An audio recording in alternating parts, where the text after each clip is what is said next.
Oi, Simone, tudo bem? Oi, Até Ricardo, tenho tudo? sim, deixa eu aproveitar aqui.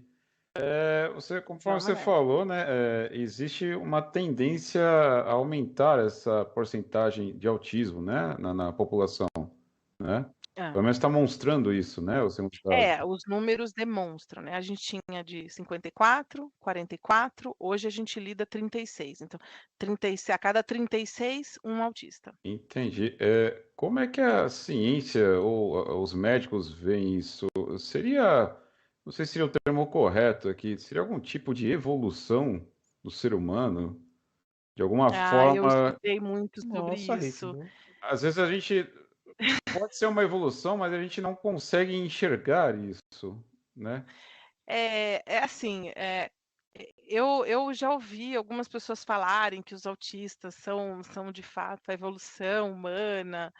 É muito complicado, né? Porque são tantas questões, né, e são tantas coisas que a gente lida no dia a dia para manter esses seres evoluídos na vida regular, né? Uhum. Eu, por exemplo, eu acho que faço a cada 20 dias uma reunião na escola para falar do Heitor, Caramba. porque a cada semana tem uma questão diferente e a gente tem que adaptar. Então, sei lá, vou dar um exemplo. No caminho da sala dele existe uma cama elástica.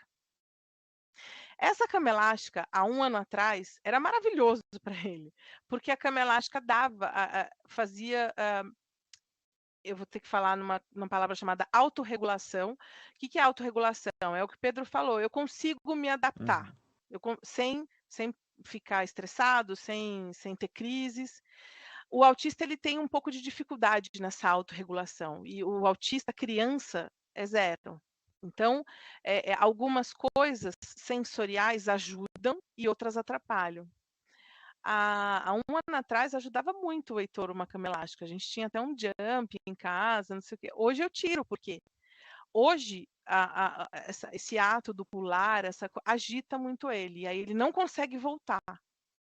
Então eu tive que ir para a escola, sentar na escola, conversar, falar, olha, tô sentindo que essa cama elástica está ficando demais.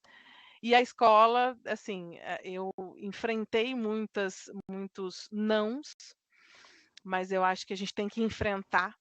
E aí agora eu estou tendo bastante sim da escola, porque a escola está entendendo, e isso devido de fato à minha insistência, à minha resiliência de ir lá, falar, conversar. E começa aqui assim, né? Ah, Simone é advogada. Eu tive que quebrar esse estereótipo deles, de acharem que eu estava lá tentando criar provas, Uhum. né? Eu falei, gente, eu não quero criar provas, eu não quero processar a escola, eu quero meu filho vivendo dentro do que ele consegue viver aqui na escola. Então, assim, teve a semana do carnaval. Eu não levei o Heitor na semana do carnaval porque eu sei que isso vai trazer para ele. Ah, mas e a inclusão? A inclusão não é fazer a criança participar de todos as atividades.